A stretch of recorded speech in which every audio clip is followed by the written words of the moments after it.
Views welcome to TJMS Tamil channel. ரொம்பவே பரபரப்பாக போயிட்டுருக்க மகாநதி சீரியலோட அப்கமிங் எபிசோடில் எந்த மாதிரியான சுவாரஸ்யமான விஷயங்கள்லாம் வரப்போகுது அப்படின்றத பார்க்கலாம் வாங்க. பாட்டி பேசுகிறதெல்லாம் வச்சு பார்க்கும்போது விஜய்க்கு நல்லாவே தெரியுது, கண்டிப்பாக காவேரியை வந்து ஏற்றுக்க மாட்டாங்க அப்படின்றது மட்டும் நல்லா புரிய வருது. அதனால் என்ன பண்ணுறாங்க, ஒரு முடிவு எடுக்கிறாங்க. நீங்கள் காவேரி ஏற்றுக்க மாட்டீங்கல்ல பாட்டி அப்படின்னு சொல்லிட்டு கேட்குறாங்க. டே, நான் உன்னோட நல்லதுக்காக தாண்டா பண்ணுறேன் அப்படின்னு சொல்லிட்டு பாட்டி என்ன தான் வந்து சொன்னாலும் வந்து விஜயால் ஏற்றுக்க முடியாது இல்லையா. அந்த தருணத்தில் நான் வீட்டை விட்டு கிளம்புறேன் பாட்டி அப்படின்னு சொல்லிட்டு சொல்கிறாரு. விஜய், என்னடா சொல்கிற, இப்படி ஒரு முடிவு எடுக்கிறியே அப்படின்னு சொல்லிட்டு பாட்டி கேட்க, வேற என்ன பாட்டி பண்ணுறது, நான் காவேரிக்கிட்ட போயிட்டு டிவோர்ஸ் கேட்டது மட்டும் இல்லாமல் அவங்கள அசிங்கப்படுத்துகிற மாதிரி பேசியிருக்கீங்க. அதாவது இந்த சொத்து பத்துக்கெல்லாம் ஆசைப்பட்டு தான் காவேரி வந்து என்னை வந்து கல்யாணம் பண்ணிக்கிட்டாலும், அது மட்டும் இல்லாமல் இப்போ வந்து விட முடியாததுக்கு காரணமும் இதுதான் அப்படின்ற மாதிரி நீங்கள் பேசியிருக்கீங்க பாட்டி. இதெல்லாம் நல்லாவா இருக்குது? இதனால் அவங்க மனசு எவ்வளோ கஷ்டப்பட்டிருக்கோம் அப்படின்றத யோசிச்சிங்களா பாட்டி? காவேரியும் சரி, காவேரி குடும்பத்தில் உள்ளவங்களும் சரி, இதுக்காக ஆசைப்பட்டிருந்தா அவங்க என்ன வேணாலும் பண்ணியிருக்கலாமே. ஆனால் அவங்கள வந்து இந்த மாதிரி ஒரு வார்த்தையால் காயப்படுத்திருக்கீங்கல்ல, அது எவ்வளோ வந்து கஷ்டமாக இருந்திருக்கும் அவங்களுக்கு அப்படின்னு சொல்லிட்டு விஜய் வந்து பாட்டியை பார்த்து வந்து கேள்வி கேட்குறாங்க. என்ன கல்யாணி, நீ என்ன பேசி வச்சிருக்க அப்படின்னு சொல்லிட்டு தாத்தா என்னதான் கேள்வி கேட்டாலும், இங்கே பாருங்க, எனக்கு தோணுனதை தான் நான் பேசினேன். காவேரியை புரிஞ்சிக்காம இருக்க நீங்களும் இதுக்கு மேலே வந்து காவேரி ஏற்றுக்க மாட்டீங்கன்னு சொல்லிட்டு நல்லாவே எனக்கு புரிய வருது பாட்டி. அதனால தான் இந்த வீட்டை விட்டு நான் கிளம்புறேன் அப்படின்னு சொல்லிட்டு சொல்கிறேன் அப்படின்றாரு. உனக்கு நாங்கள் முக்கியம் கிடையாது, தாத்தா பாட்டி வந்து முக்கியம் கிடையாது, உனக்கு காவேரி தான் முக்கியம், அப்படி தானே? விஜய், என்னடா பேசிகிட்டு இருக்க? இவ்வளோ காலம் தூக்கி வளர்த்த தாத்தா பாட்டியை விட்டுட்டு போகணும் அப்படின்னு சொல்லிட்டு முடிவெடுத்திருக்கேடா, இதெல்லாம் சரியாடா அப்படின்னு சொல்லிட்டு என்ன பண்ணுறாங்க, ராதா அவங்க வந்து கேட்குறாங்க. நான் என்ன சித்தி பண்ணுறது, அப்படிப்பட்ட சூழ்நிலையில் வந்து என்னை கொண்டு வந்து நிறுத்திட்டீங்களே அப்படின்னு சொல்லிட்டு விஜயும் வந்து சொல்கிறாரு. விஜய் பார்த்த பாட்டியும் பார்த்தீங்கன்னா, அப்போ நான் உனக்கு வேண்டாம், தாத்தாவும் வேண்டாம், இன்னொரு பக்கம் இந்த சொத்தும் எதுவும் வேண்டாம், அப்படி தானே? என்ன பாட்டி சொத்து, என் காவேரி கூட நான் இருந்தாலே போதும், இதை விட நான் அதிகமாக வந்து சம்பாரித்து காட்ட முடியும் அப்படின்ற மாதிரி வந்து சொல்கிறாரு ரொம்பவே சென்டிமெண்ட்டாக. இது எல்லாத்தையுமே கேட்ட தாத்தாவோட மனசு பார்த்தீங்கன்னா தாங்கிக்கவே முடியல. விஜய், என்னடா நீ பேசுகிற, எதுக்காகடா விஜய் இப்படி ஒரு முடிவு எடுத்திருக்க? உங்கள் பாட்டியும் உங்கள் சித்தியும் பேசுனது தப்பு தான்ப்பா, அதெல்லாம் பேசி வந்து சரி பண்ணிடலாம், நீ அதுக்காக இப்படிலாம் ஒரு முடிவு எடுக்காத விஜய் அப்படின்னு சொல்லிட்டு தாத்தா ரொம்பவே வந்து இதுவாக பேசிகிட்டு இருக்காரு விஜயை பார்த்து. தாத்தா, நீங்கள் கவலைப்படாதீங்க தாத்தா, உங்கள் மேலே எந்த கோபமும் வருத்தமும் எனக்கு இல்லை, பாட்டி பேசுறது மட்டும்தான் எனக்கு ரொம்ப கஷ்டமாக இருக்குது தாத்தா. காவேரி எப்படி தாத்தா என்னால் விட்டு கொடுக்க முடியும், நீங்களே சொல்லுங்கள். அதுதான் விஜய், நம்ம பேசி சரி பண்ணிடலாம்ப்பா, நீ ஏன்ப்பா இப்படி ஒரு முடிவு எடுக்கிற? தாத்தா, உங்களுக்கே நல்லாவே தெரியும் காவேரினா எனக்கு எவ்வளோ முக்கியம், எவ்வளோ பிடிக்கும் அப்படின்னு சொல்லிட்டு. அப்படி இருக்க பொழுதில் காவேரி என்னால் விட்டு கொடுக்கவும் முடியாது தாத்தா, பாட்டியால் காவேரி ஏற்றுக்கவும் முடியாது. இப்படிப்பட்ட தருணத்தில் என்னால் இப்படி தான் தாத்தா ஒரு முடிவு எடுக்க முடியும் அப்படின்னு சொல்லிட்டு விஜய் வந்து தெளிவாக விளக்கமாக வந்து சொல்லிட்டு இருக்காரு தாத்தா கிட்ட.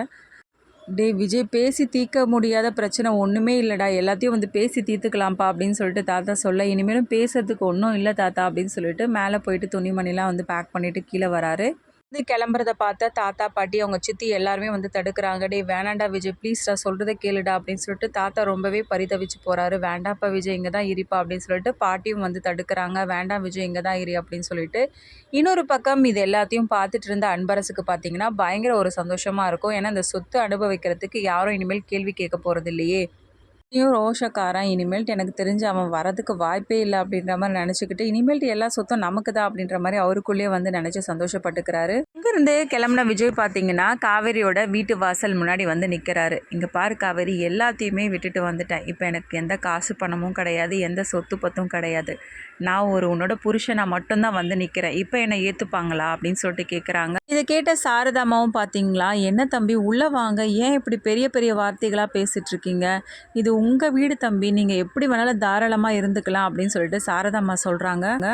இதை கேட்டதும் வந்து பார்த்திங்கன்னா விஜய்க்கு சந்தோஷம் தாளல, சந்தோஷமாக உள்ளே வராங்க. இன்னொரு பக்கம் வந்து காவேரியும் வந்து சந்தோஷப்படுறாங்க. ஓகே, விஜய் வந்து இங்கே வந்தது காவேரிக்கும் வந்து பயங்கர சந்தோஷம்தான். ஆனால் அங்கே என்ன நிலமையில இருந்துச்சு, என்ன மாதிரியான வந்து சண்டை போட்டுட்டு வந்தார் அப்படின்றது தெரியல. அதை நினச்சி ரொம்பவே கவலையோடு இருக்காங்க காவேரி. அதை பற்றி வந்து விஜய்கிட்ட கேட்கவும் செய்கிறாங்க. இங்கே நான் ஒரு விஷயம் கேட்பேன், நீங்கள் தப்பாக எடுத்துக்க மாட்டீங்கல்ல அப்படின்னு சொல்லிட்டு ஸ்டார்ட் பண்ணி கேட்குறாங்க. சொல்லு காவேரி அப்படின்னு சொல்லிட்டு விஜயும் கேட்க, இல்லைங்க அங்கே போனீங்கல்ல, தாத்தா பாட்டிக்கிட்ட சண்டை போட்டுட்டு தான் இங்கே வந்திருக்கீங்களா அப்படின்னு சொல்லிட்டு காவேரி கேட்க, அதெல்லாம் எதுக்கு இப்போ கேட்டுட்ருக்கா காவேரி அப்படின்னு சொல்லிட்டு விஜயும் சொல்கிறாரு. இல்லைங்க, நீங்கள் சொல்லுங்கள், என்னாச்சு, அங்கே தாத்தா பாட்டிக்கிட்ட சண்டை போட்டிங்களா அப்படின்னு சொல்லிட்டு கேட்குறாங்க. பாரு காவேரி, என்னை பொறுத்த வரைக்கும் உன்னோட சந்தோஷம்தான் எனக்கு ரொம்ப முக்கியம், ஏன்னா வயிற்றில் பாப்பாவோடு இருக்க, தேவையில்லாமல் இப்போ எதையும் பேச வேண்டாம் காவேரி அப்படின்னு சொல்லிட்டு விஜய் சொல்கிறாரு. இல்லைங்க, நீங்கள் சொல்லுங்கள், இதை பற்றி தெரிஞ்சுக்கிட்டா தான் நானும் கொஞ்சம் வந்து ரிலாக்ஸ்டாக இருக்க முடியும் அப்படின்னு சொல்லிட்டு காவேரி கேட்குறதுன்னு பேரில் இங்கே பாரு காவேரி, உன்னை ஏற்றுக்காத மனநிலைமையில் தான் வந்து பாட்டி இருக்காங்க. இதுக்கு மேலேயும் என்னால் வந்து அவங்கக்கிட்ட ஆர்கியூ பண்ண முடியாது. அதனால தான் எது வந்து நல்லதோ அதை முடிவெடுத்து தான் நான் இங்கே கிளம்பி வந்தேன் அப்படின்னு சொல்லிட்டு விஜய் வந்து சொல்கிறாரு. சரி, இப்போ என்ன, நான் இங்கே கிளம்பி வந்தது உனக்கு பிடிக்கலையா அப்படின்னு சொல்லிட்டு விஜய் கேட்க, சேச்சா ஏங்க இப்படிலாம் வந்து பேசிகிட்டு இருக்கீங்க? இப்படிலாம் நான் நினைக்கலங்க. இருந்தாலும் வயசான காலத்தில் அவங்கள விட்டுட்டு நீங்கள் வந்திருக்கீங்கல்ல, அதுக்காக தாங்க கேட்குறேன் அப்படின்னு சொல்லிட்டு காவேரியும் கேட்குறாங்க. இன்னொரு பக்கம் பார்த்தீங்கன்னா சாரதா அம்மாவும் இதை நினச்சி வருத்தப்பட ஆரம்பிக்கிறாங்க. என்ன தம்பி, இவ்வளோ காலம் வளர்த்த தாத்தா பாட்டி எங்களுக்காக வந்து யோசித்து என் பொண்ணுக்காக யோசித்து வந்தது ரொம்ப சந்தோஷம்தான்ப்பா. என் பொண்ணுக்காக மட்டும் யோசித்து நீங்கள் வந்திருக்கீங்கல்ல, இதிலேயே தெரியுது என் பொண்ணு மேலே எவ்வளோ உயிராக இருக்கீங்க, எவ்வளோ அன்பாக இருக்கீங்க அப்படின்றத என்னால் புரிஞ்சிக்க முடியுதுப்பா. ஆனால் இன்னொரு பக்கம் இவ்வளோ காலம் வளர்த்த தாத்தா பாட்டியை விட்டுட்டு வந்திருக்கீங்களே, அதை நினச்சாதான்ப்பா எனக்கு கொஞ்சம் நெருடலாக இருக்குது அப்படின்னு சொல்லிட்டு சாரதாம்மா சொல்கிறாங்க. இங்கே பாருங்க அத்தை, நீங்கள் அதெல்லாம் நினச்சி கவலைப்பட தேவையே கிடையாது. என்னோடய பொண்டாட்டியும் என்னோடய குழந்தையும் தான் எனக்கு முக்கியம். அதை நினச்சி தான் அத்தை நான் இந்த முடிவு எடுத்து வந்திருக்கேன். இதுக்கு மேலேயும் நீங்கள் எதை பற்றியும் யோசித்து கவலைப்பட தேவையில்ல, எல்லாமே சரியாகும் அப்படின்ற மாதிரி வந்து விஜய் வந்து சொல்லிட்டுருக்காரு. இதை கேட்ட சாரதாமாவும் பார்த்தீங்கன்னா, சரிங்க தம்பி, நீங்கள் நல்லா இருந்தால் சரி அப்படின்னு சொல்லிட்டு என்ன பண்ணுறாங்க, அங்கேருந்து போகிறாங்க. அப்புறமா காவேரி கிட்ட போய் பேசுகிறாரு. காவேரி பார்த்தீங்கன்னா என்ன தான் பேசினாலும் காவேரியோட உள் மனசுக்குள்ளே வந்து ஒரு வருத்தம் இருந்துக்கிட்டே இருக்குது. தாத்தா பாட்டியை விட்டு வந்திருக்காங்களே அப்படின்ற மாதிரி. நான் எவ்வளோ சந்தோஷமாக இருக்கேன் தெரியுமாடி, இப்போது என் பொண்டாட்டி என் குழந்தை என் கூடவே இருக்க போகிறாங்க. நான் எவ்வளோ சந்தோஷமாக இருக்க போகிறேன் பாப்பா, இனிமேல் அப்பா உன் கூட தான் இருக்க போகிறேன் அப்படின்னு சொல்லிட்டு காவேரி வயிற்று தொட்டு வந்து பேசிகிட்டு இருக்காரு தன்னோட குழந்தைகிட்ட. ரொம்ப அன்பாக நடந்துக்கிறத பார்த்த காவேரியோட மனசுக்குள்ளே ரொம்பவே வந்து எமோஷ்னலாக ஃபீல் பண்ணுறாங்க. விஜயை பார்த்து அழவும் வந்து ஆரம்பிக்கிறாங்க. என்னாச்சுடி, எதுக்காக வந்து கண் கலங்கி போகிற அப்படின்னு சொல்லிட்டு கேட்கும்போது தான் சொல்கிறாங்க, இல்லைங்க என் மேலே உயிராக இருப்பீங்கன்னு எனக்கு தெரியும். ஆனால் எனக்காக வந்து எல்லாத்தையும் விட்டுட்டு தூக்கி எறிஞ்சிட்டு வந்திருக்கீங்களே, அதை நினைக்கும் போது எனக்கு ஒரு பக்கம் சந்தோஷமாக இருந்தாலும் இன்னொரு பக்கம் வந்து தாத்தா பாட்டியை நினச்சி தாங்க எனக்கு கவலையாக இருக்குது. தாத்தா உங்கள் மேலே எவ்வளோ உயிராக இருப்பார், ஆனால் அவர் இப்போ எந்த மனநிலையில் இருப்பார் தெரியலையே அப்படின்ற மாதிரி வந்து ரொம்பவே ஃபீல் பண்ணி பேசிகிட்டு இருக்காங்க விஜய்கிட்ட. பாரு காவேரி, தாத்தா மேலே எந்த தப்புமே கிடையாது. அதேமாரி தாத்தாவை நான் போய் பார்த்துப்பேன், நீ அதெல்லாம் ஒன்றும் வருத்தப்படாத. நீ ஃபஸ்ட்டு வந்து சந்தோஷமாக இருக்கணும், அதுதான் எனக்கு ரொம்ப முக்கியம். ஏற்கனவே நிறைய கஷ்டங்கள் அனுபவிச்சிட்ட காவேரி, இனிமேலாவது நான் உன்னை சந்தோஷமாக பார்த்துக்கணும்னு நினைக்கிறேன்டி அப்படின்னு காவேரி கிட்ட சொன்னதும் காவேரி ரொம்பவே வந்து கண்கலங்கி போகிறாங்க. அதுக்கப்புறம் 2 பேரும் நிறைய விஷயங்கள் வந்து மாறி மாறி பேசிக்கிறாங்க. ஒரு பக்கம் வந்து பார்த்தீங்கன்னா சாரதாம்மா பயங்கர யோசனையிலே இருக்காங்க. அதை பாட்டி பார்த்துட்டு, என்னாச்சு சாரதா அப்படின்னு சொல்லிட்டு கேட்க, இல்லை அத்தை, நம்ம பொண்ணுக்காக யோசித்து எல்லாத்தையுமே வந்து தூக்கி எறிஞ்சிட்டு வந்திருக்காரு. இதை நினச்சி எனக்கு ரொம்ப சந்தோஷமாக இருக்குது. இதுலேருந்தே நல்லா தெரியுது காவேரி மேலே எவ்வளோ பாசமாக இருக்காரு மாப்பிள்ளை அப்படின்னு சொல்லிட்டு. ஆமாம், அதில் என்ன யோசனை உனக்கு அப்படின்னு சொல்லிட்டு பாட்டியும் கேட்க, இல்லை அத்தை, இவ்வளோ காலம் தூக்கி வளர்த்த தாத்தா பாட்டியை விட்டு வந்திருக்காங்க, அவங்களோட மனநிலைமை எப்படி இருக்கும், அவங்க வருத்தப்படுவாங்க இல்லை அப்படின்னு சொல்லிட்டு அதை நினச்சி ரொம்பவே ஃபீல் பண்ணி பேசிகிட்டு இருக்க தருணத்தில் வந்து பாட்டி சொல்கிறாங்க, இது ஏன் நீ நினச்சிட்ருக்க அப்படின்னு சொல்லிட்டு என்ன பண்ணுறாங்க, சாரதாவுக்கு அட்வைஸ் பண்ணுறாங்க. ஒரு பக்கம் குமரனை பார்த்த கங்காவும் இவ்வளோ சொத்து சுகம் இருந்தும் எல்லாத்தையும் வந்து தூக்கி எறிஞ்சிட்டு காவேரிக்காக வந்து நிற்கிறார் பார்த்தீங்களா, ஜெய் சூப்பர் இல்லைங்க அப்படின்னு சொல்லிட்டு அப்படியே வந்து குமரனை பார்த்து கங்காவும் சொல்ல, ஆமாம் நானும் அதை தான் சொல்ல வந்தேன் கங்கா அப்படின்னு சொல்லிட்டு அதை பற்றி பேசிக்கிறாங்க. ஒரு பக்கம் பார்த்தீங்கன்னா தாத்தா ரொம்பவே அப்செட்டாக உட்காந்துட்டு இருக்காங்க. தன்னோட பேரன் வந்து கிளம்பிட்டானே அப்படின்னு சொல்லிட்டு, ஏன்னா யாருக்காக இருந்தாலும் இருந்து இருக்க தான் செய்யும். ஏன்னா ரொம்பவே பாசத்தை கொட்டி வளர்த்த பேரன் திடீர்னு வந்து வீட்டை விட்டு போகும்போது ஒரு வருத்தம் இருக்கும் இல்லையா. ரொம்ப சோகத்தோடு உட்காந்துட்ருக்க. இன்னொரு பக்கம் வந்து பாட்டியை பார்த்து பயங்கரமாக வந்து கத்தவும் ஆரம்பிக்கிறாங்க.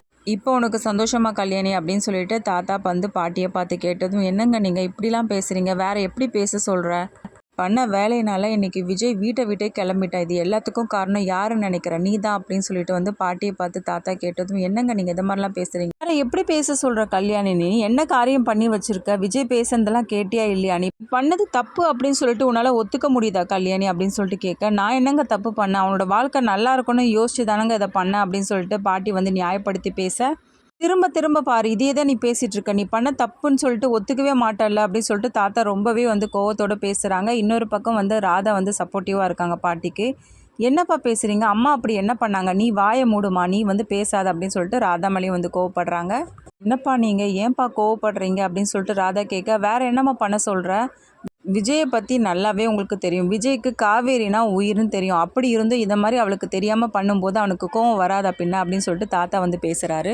என்னங்க நீங்கள் பேசுகிறீங்க, கொஞ்ச நாளாகவே விஜயோட நிம்மதியே கிடையாது, அவன் எவ்வளோ வந்து வருத்தப்பட்டு நிற்கிறான் நீங்கள் பார்க்குறீங்களா இல்லையா, இப்படிலாம் வந்து இருக்கும்போது என்னால் வந்து யோசிக்க முடியாது, அவனோட வாழ்க்கை நல்லா இருக்கணும் அப்படின்னு சொல்லிட்டு வந்து பாட்டி திரும்ப வந்து இதே பேசிகிட்டு இருக்காங்க. அதுக்கப்புறமா பார்த்தீங்கன்னா 2 பேருக்கும் இடையில இருக்க வாக்குவாதம் வந்து அதிகமாகுது. தாத்தா பேசி பாட்டியை வந்து புரிய வச்சு விஜய் திரும்பவும் வந்து வீட்டுக்கு கூப்பிடுறாங்களா இல்லையா, இது எல்லாமே தெரிஞ்சுக்கலாம். அதுக்கு மறக்காம சேனலை வந்து சப்ஸ்கிரைப் பண்ணிக்கோங்க.